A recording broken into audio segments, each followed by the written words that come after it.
Hey everybody, this is two Mental Chicks, and we're here to help you understand what's going on between your ears. We're actually both trying to figure that out while we're talking to you guys. This is Kay and Jay. I'm Kay. I'm Jay. Hey. So we're here to talk about what's been going on in our lives so that it might help you in your lives. And specifically this week, we're going to talk about depression. And one of the things that we've failed to tell you the last couple times is why we think we can say these things to you with some sort of authority. But both of us have an education in the sciences. Mine's soft sciences. Mine is psychology. I have a master's in psychology, specifically experimental. So I am not a counselor. I'm not even close to a counselor, so please don't take this show as any type of counseling. And if you need counseling, you need to go see somebody. I'm going to tell you the suicide hotline number a couple times within this, because if you're going through depression or any type of mental illness, you could need that. And I encourage you to reach out. Have you done that before? Oh, yes. Did you find it helpful? Yes. Mm-hmm. The National Suicide Prevention Hotline is 1-800-273-TALK or 1-800-273-8255. Or you can text the word hello to 741-741. That's just the word hello to 741-741. And I would encourage you to do that. If you're experiencing any kind of suicidal ideation, if you have a plan. But anyway, we're going to talk about depression this week. So we're going to focus more on what Jay's been going through because she's experienced more of the depression and anxiety. So do you want to tell us about that a little bit?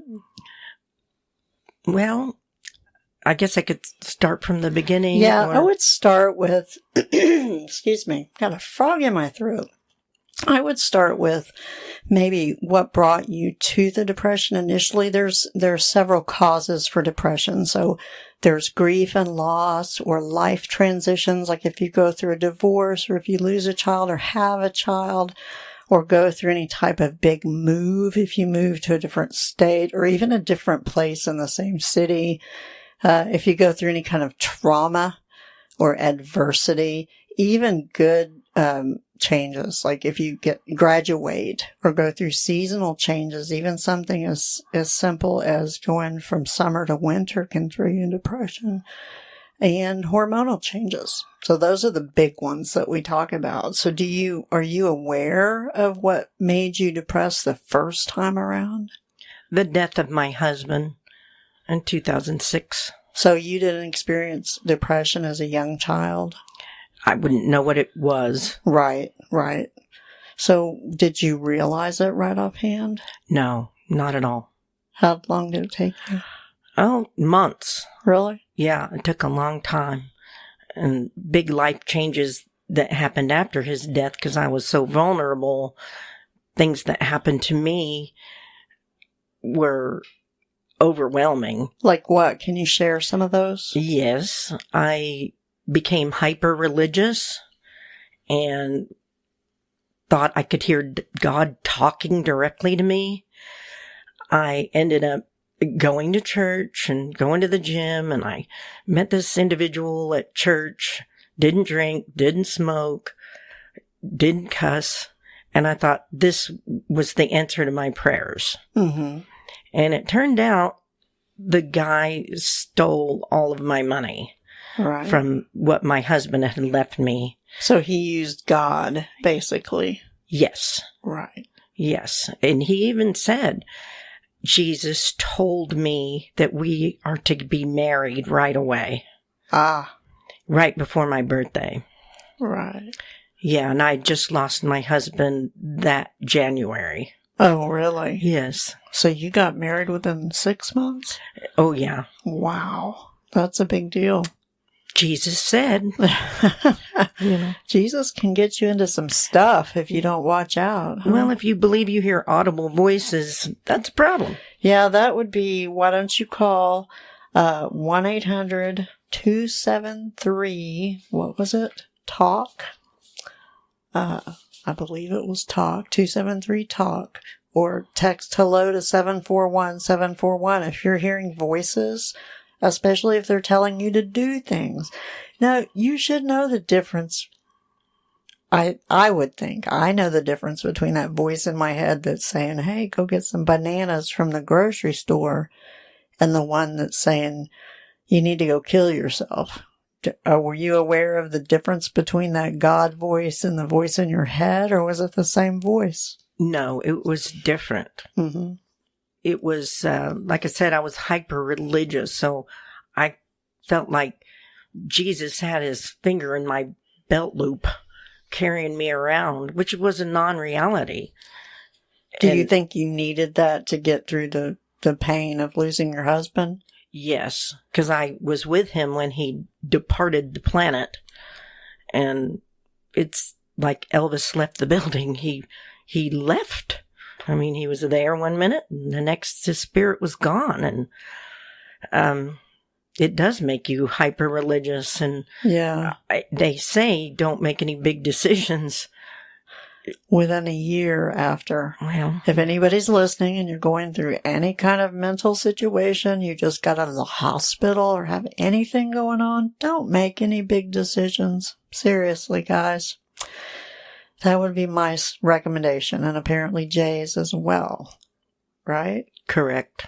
So, what did you do?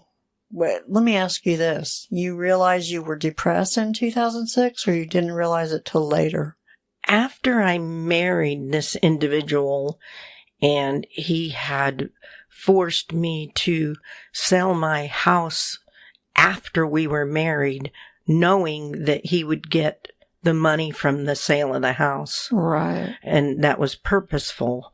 And I started putting things together, that something just didn't feel right in the house. Something felt really off. And I noticed behavioral patterns in myself. I was always aware of where my wallet was, my keys. I was always 15 minutes ahead of schedule at all times. Mm-hmm. And all of a sudden, I was late all the time. I was sick all the time. I lost my driver's license, credit cards, just that losing them. So losing just clumsy, keys. Do you feel like? Clumsy. Just unaware? Angry. Yeah. I mean, I would kick things across the room, like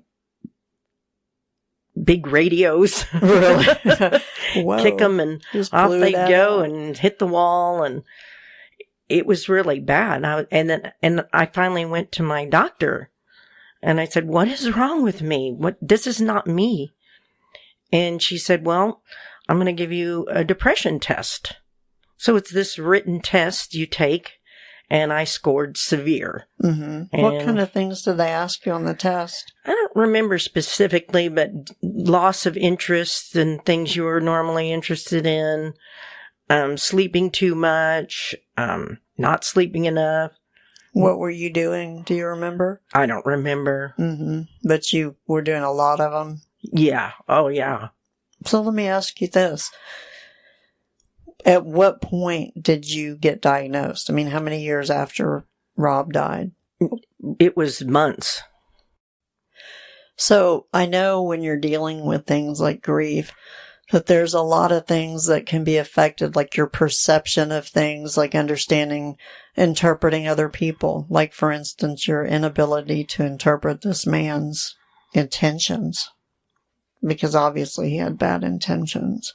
Did you feel like your attention span, your memory, the way you used your language, or even your intelligence level, do you think those were all affected by depression? Yes, they were compromised. Really? Quite a bit.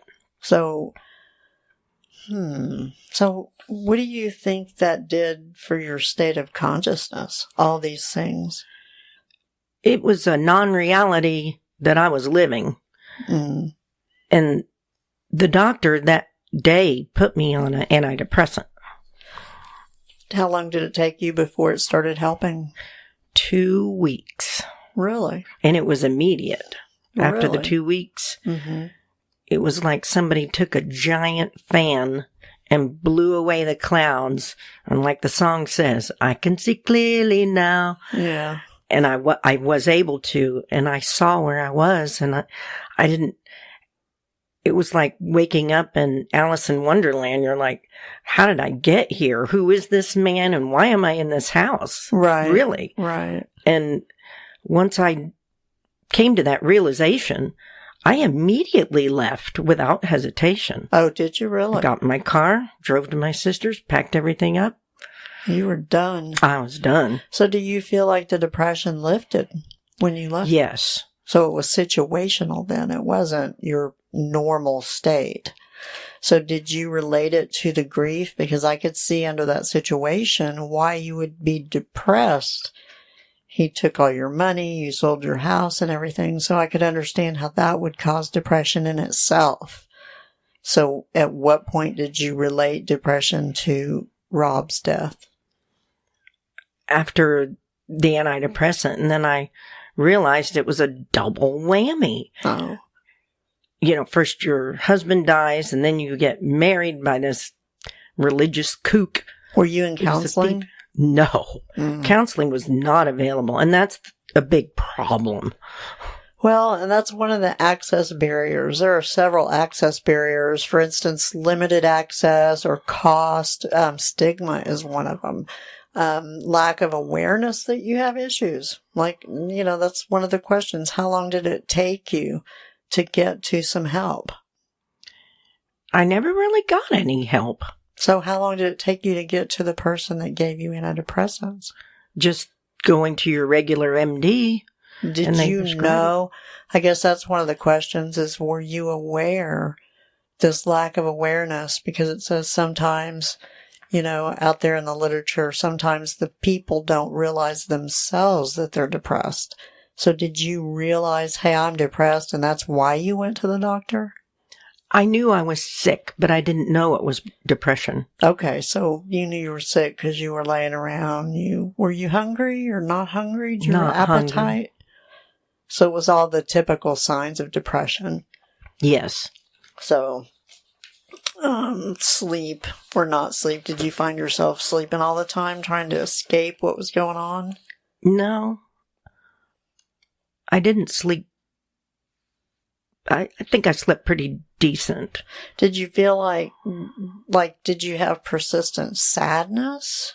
Or, I mean, I guess I'm asking, what, you knew you were sick, but what made you go to the doctor? Were you just so sad? Or, I mean, what was that thing? If we're talking to people out there and we're saying to them, you know, if you need help, go get it. What would be your recommendation? At what point? Is it at the point that you say, hey, this is affecting my life? Like I can't get out of bed in the morning and I'm missing work? I didn't work at the time. So for me, it was anger. Oh. Extreme, constant anger. And not knowing why I was angry. Oh. And then my behavior patterns of losing keys and wallets, and that's so unlike me. And I was physically sick all the time. Stomach hurt all the time. Oh, yeah? I think that's when I developed ulcerative colitis. Because the stress, and that's what prompted me to go to the doctor. Oh, okay. So you were having stomach issues. You were having a physical problem. Yes. And that's one of the things that we find in psychology is that, like PTSD, and it sounds like you had a lot of the hallmarks of PTSD, the trauma associated with it, although you wouldn't think that that would be associated with PTSD. But being in a traumatic situation can be the losing your husband and being there while he's passing. That's a big deal. And so that can cause that. So, yeah, in 2019, about 60% of adults with mental health illness did not receive mental health services. They either couldn't afford it or they didn't know what they needed. But basically, what you got, or what got you there, was a physical illness. And a lot of times PTSD associates with a physical illness. And PTSD can come from witnessing a traumatic event. Do you feel like witnessing what went on with your husband would have caused that? Absolutely. It was the most horrific experience I've ever had in my entire life. I can watch any slasher movie and not be afraid because of what I saw Rob go through. It was just worse than anything you could imagine. Ungodly. Well, PTSD, it talks about intrusive memories and nightmares and things like that. Do you find that you have those things go on? Yes. Yeah. Do they still happen?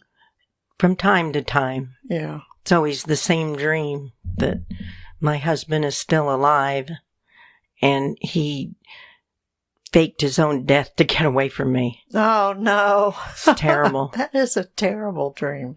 Well, let me tell you, that's not true. He loved you very much. Thanks. Well, I'm telling you, symptoms can also include hypervigilance and avoidance of reminders of him, emotional numbness. Do you feel like you had emotional numbness when you were going through your depression? Yes. Really? Hopelessness? Yes. Typical signs of depression. Loss in pleasure. I know you're an artist. Did you continue to do your art? No. Have you continued to do it since? Very little. Really? So you still feel like you have loss of pleasure in those things that you used to find pleasure in? Yes. Really? I don't want to draw anymore. That's unfortunate. I believe you'll get it back eventually. I know a lot of access barriers are also cost. Did you find that cost was a problem for you when you were going through it? At the time, I had some money. So you were okay? Yes. Right. But that being said, these services were not really available to you, even if you had the best insurance in the world. Or even if you did have deep pockets, it was hard to get to a therapist. Yeah. And I never really got to see one. Did you find that stigma was a part of it? Just the stigma of having a mental illness of any kind? Yes. That was a big one. I know that's one of the access barriers that we find. And I haven't really talked about mine much. I went through depression. I think a lot of it was postpartum depression after having a child and just going through young adult things with, having children and all the stresses involved with it caused mine. So situational depression. But I had the problem with the stigma of going to somebody and telling them, I think I'm depressed. So I self-medicated. Did you find that you self-medicated? Not till later. Really? A few 2.5 years, I started self-medicating again. Again. So drinking? Drinking. Yeah. That's actually very normal. That's not unusual at all. I'm going to go back to, if you need help, call 988. That is an emergency hotline as well, if you feel like you're wanting to commit suicide. So I'm going to just keep throwing that in there every once in a while, because if you're depressed, you just never know. So a lack of awareness is one of them, but you said you became aware at some point. So, and one of the big ones is shortage of mental health professionals. I did not realize that was a problem until you mentioned it, really. And I started doing more research and really thought about it. And I don't remember when I was going through it, which was about 40 years ago. I don't remember having any mental health professionals. It was just my doctor. Do you remember having an actual mental health professional? Or was it just your doctor? Mostly my doctor. Yeah. I think I saw one person one time, and the experience was her typing while I'm sitting in a chair, and she's listening to me talk, and you could see her little hands cruising on a keyboard. Okay. And I felt like, you're not listening to me. Mm-hmm.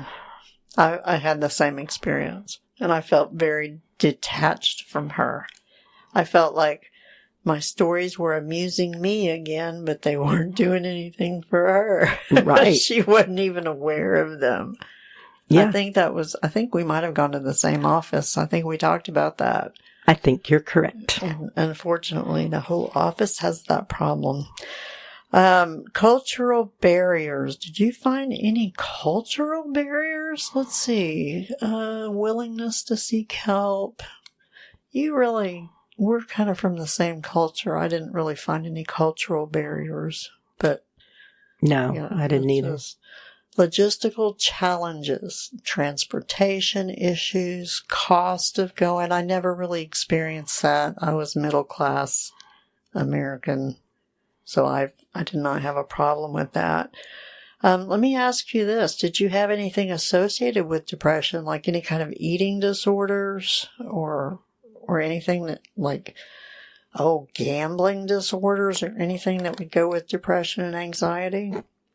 Lack of eating and lots of drinking.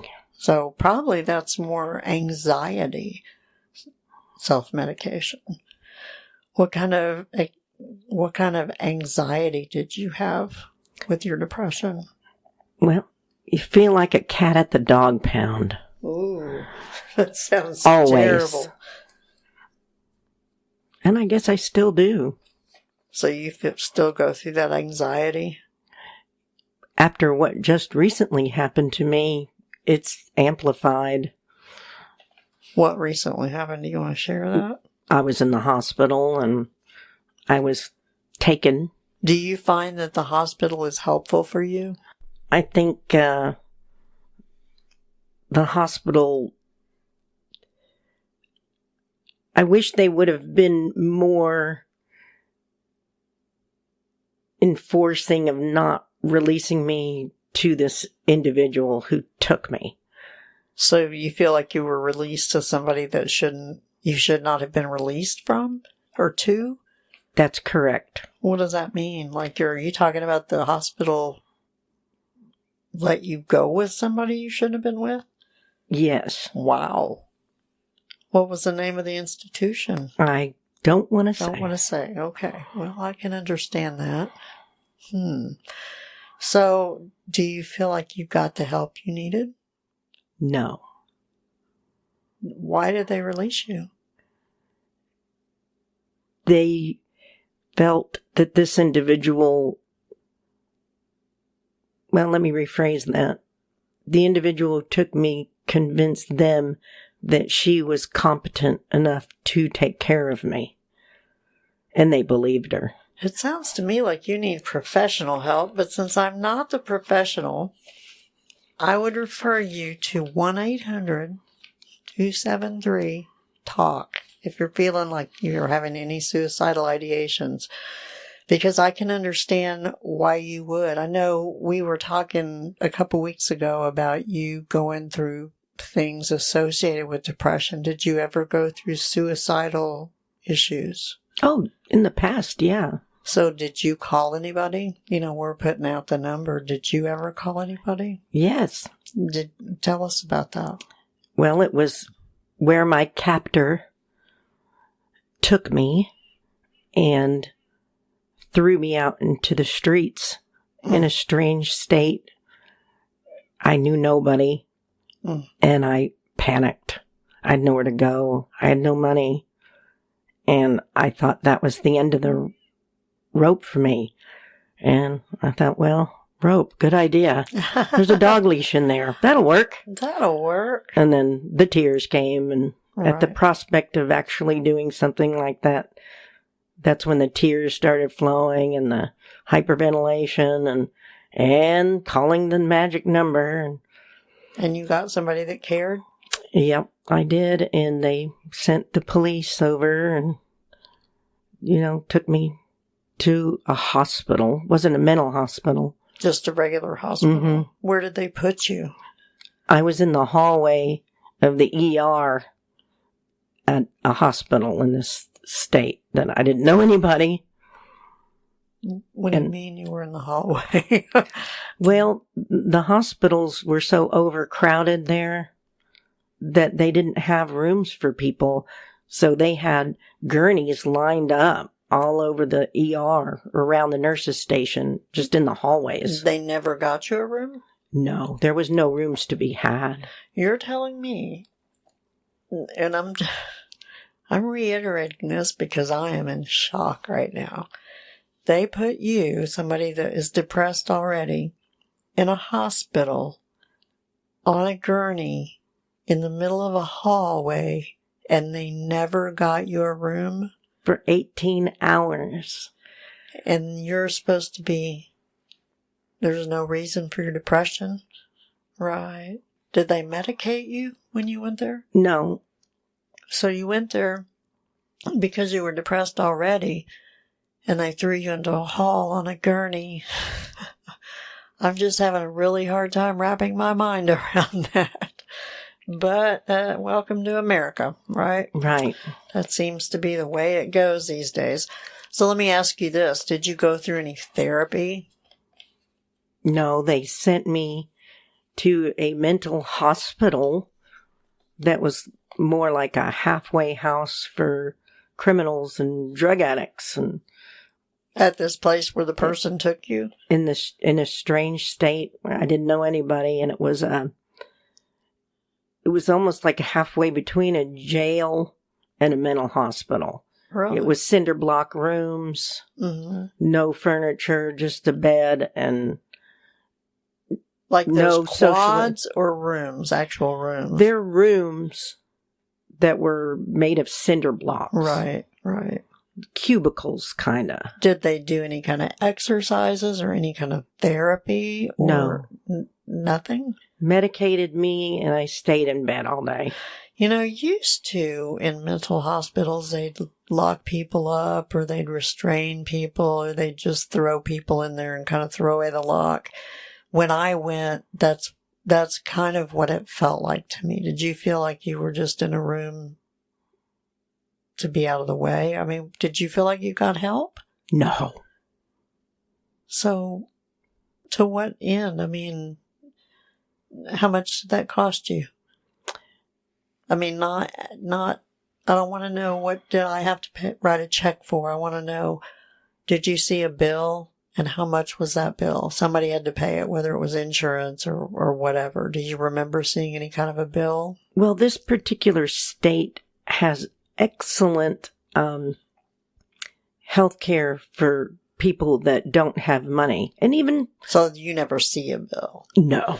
I can tell you it was probably well over $20,000. Well over. I'm sure. I know I've seen bills for mine that make me know that probably the entire bill was well over $20,000, maybe even 30. And that brings us to insurance costs going up and things like that. And so, you know, part of my problem when I went through depression were medical issues. And they say that post-traumatic stress disorder can oftentimes come from dealing with medical issues, having unresolved issues or having issues that you're not really getting help, but you're frustrated with the system, can cause post-traumatic. And so do you feel like you were going through more medical than the stomach issue, or do you feel that was your primary thing? At the time, it was inconsequential how my body felt. I couldn't connect to it. Right. And I don't think I still do. Really? Do you cry now? Yes. That's good. Crying always helped me. It was like a pressure release valve. Yeah. I took myself off of antidepressants. I don't recommend that to people who are listening. Right. Do not do that. But that brings us to one of the problems. Let me get my papers out here. My glasses on. 1-800-273-TALK. Don't forget that. But part of that is the limited access and the cost associated with it, right? That's correct. Mm-hmm. And so if you can't afford the medications, I guess what is the option? One of the options is some of the medical drug distributors do have programs. And in the worst cases, and a lot of times I'm with you. I don't really necessarily think everybody needs antidepressants, especially if it's situational. You have a reason and you went through some things and then you dealt with some things. But, there are other people that'll put you on there and just leave you on antidepressants. And so if you need them though, some people do need to be on them for long term, and they do have programs that you can get them free, but you have to fill out paperwork and jump through a bunch of hoops. So that's one of your options. And your other option is getting yourself off of them. How do you feel now? Better. Really? I feel it's good to cry and feel the feelings I feel. I can listen to music now, whereas before I didn't. Mm-hmm. I didn't have any joy or sadness. Now I feel joy and sadness and enjoy listening to music, enjoy watching movies. Right. So you feel like you lost all that while you were being medicated? I think I was over-medicated for too long, and I think that's what happens. The MDs hand these antidepressants out like candy, and they don't monitor it. It's just off you go for the rest of your life. You're going to take this whether it's good for you or bad for you. Mm-hmm. Yeah, I think that's very true. And that's part of the problem. You were talking about you had really great insurance. Part of the problem is not having insurance. If you don't have insurance, it's practically impossible for you to find help. Now, back when I was going through depression and using alcohol to numb my pain because it was just too hard to deal with it. And I really didn't know what I was going through, but it was a bad marriage. It was a bad marriage and the stress of having 3 kids. It was just too much at one time. And the problem was I made too much money to get any kind of assistance, but I didn't make enough to afford assistance. And so just the mere fact of making just a little bit over that threshold made it hard for me to even get it. So I think it depends on where you are. I mean, obviously you were in a different state that was pretty good about giving you mental health, right? Yeah. And medicine in general. So, depression is a major risk factor for suicide. And basically, because those who are depressed are at an increased risk of ideation, kind of like you said, you were hearing voices and things like that. Basically, they say that 90% of individuals who die by suicide have a diagnosis of mental health condition when they died. So, that's 90% of people who die by suicide with mental health issues that have not been diagnosed. That's a lot. It's too many. That's too many. And I think the problem I had with mental health care, we'll call it mental health, air quotes. I'm doing air quotes, everybody, in case you're not seeing this like we are. Health care was that we were in a room. They injected us with the old booty juice we talked about. I think that was episode 2 if y'all want to check out the booty juice. But they did that and we colored. And we occasionally played games. Like one of the games we played was they gave us a bunch of cards with movie titles on it. And then they played music. And they wanted us to match the music to the movie title. And this is the only therapy we had, that, and we drank a lot of coffee and water. We did what we called friendship therapy. They didn't call it. They were busy doing their paperwork, so it was free time for us. But a lot of the therapy that we got was from each other, talking about our own issues and seeing how other people were dealing with them. Did you find that to be of help when you were in the hospital? What was it like? It was helpful for me to be at that particular place because I felt the camaraderie of the other people, and then I didn't feel I was alone with the varying degrees of mental illness that was around me and addiction problems, which kind of go hand in hand. Yeah, they do. But the therapies they had were, I think, better than what you're describing. I felt like the therapists that conducted our timeouts or whatever you want to call it, therapy session, right, was a good way to open up and kind of see what the problems are. They used coloring and yoga and... See, I had that happen at the hospital I went to, and that's what you're describing, correct? The hospital. The one that employed coloring primarily, we had talked about that. I believe you went there too, as a matter of fact. But the hospital one I went to did do aromatherapy and meditation and things like yoga. So the hospital you went to also did that? Yes. Did you find that helpful? Yes, and I found all the activities to be great because it got you out of your room. It forced you to get into a routine and attend these meetings, or I don't know what you would call them. Meetings, therapy sessions, perhaps. Oh, yeah. There was workout time if you wanted to go to the gym. I took advantage of every single thing they offered. Yeah, that's good. And I think that's the person that's serious. You know, suicide is the 10th leading cause of death in the United States. That's huge. 10th leading cause. I mean, why do you think we all want to kill ourselves so bad? Life's frustrating. You think that's it's hard? We don't see a way out?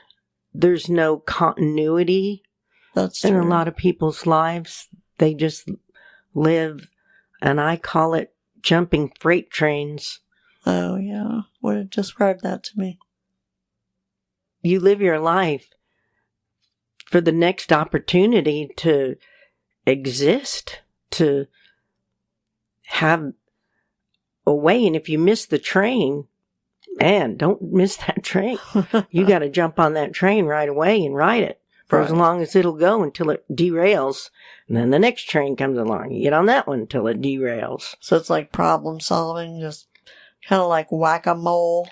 Whack-a-mole, yes. For life. Yeah, I find that too. Well, I know they say that men are the ones who die by suicide most, but women attempt most. I wonder why.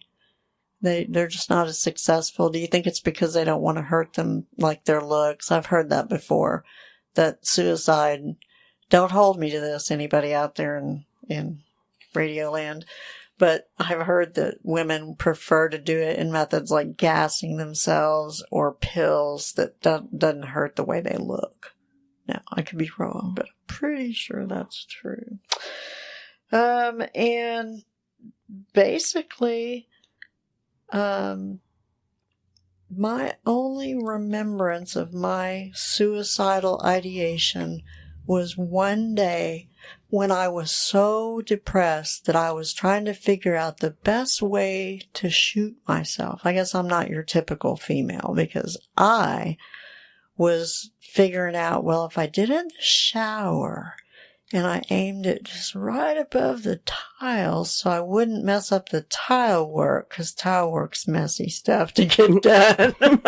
And sheetrock, I figured they could fix that more easily.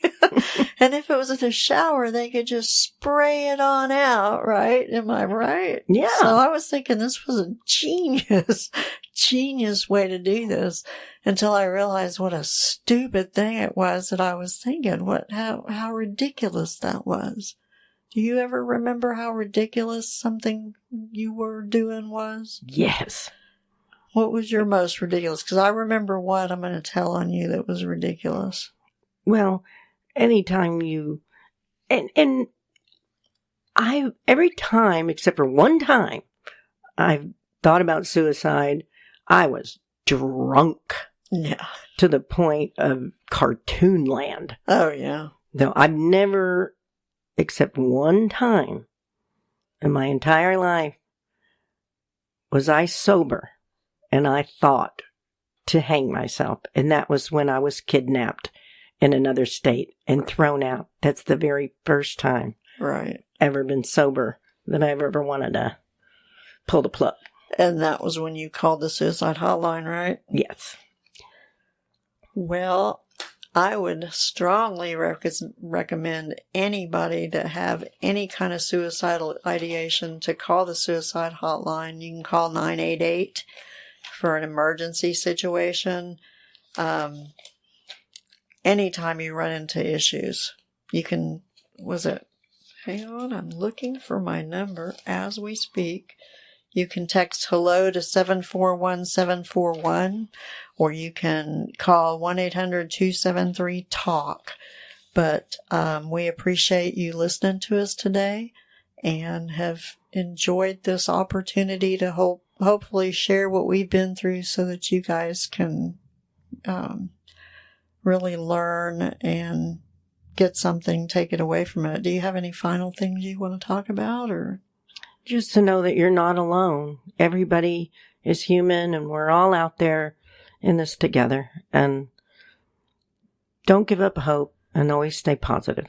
Yeah, I think that's the main thing, too, that if you can have anything, even if it's living 1 minute at a time. You know, we talked about this, I think, even just yesterday, that if you're going through something, even if you have to sit there and say, okay, what do I do now? Even if it's something as simple as making a peanut butter and jelly sandwich because your stomach is grumbling, or putting on your shoes because it's time to go to work. Anything you need to do will draw you to a focus point that is not, oh my God, I want to kill myself. Oh my God, my life is falling apart. So you really need to focus on the small stuff. And like Jay said, remember, you're not alone. You're not alone. And when it comes right down to it, just remember, put your sock on, make that peanut butter jelly sandwich. It's going to be okay. One more time for the road. It's 1-800-273-TALK, or text hello to 741-741. And if you want to email us, you can email us at 2 Mental Chix, CHIX, @gmail.com. Send us your comments and suggestions, and we might talk about subjects that you'd like to hear about. It's been great, Jay. Been awesome.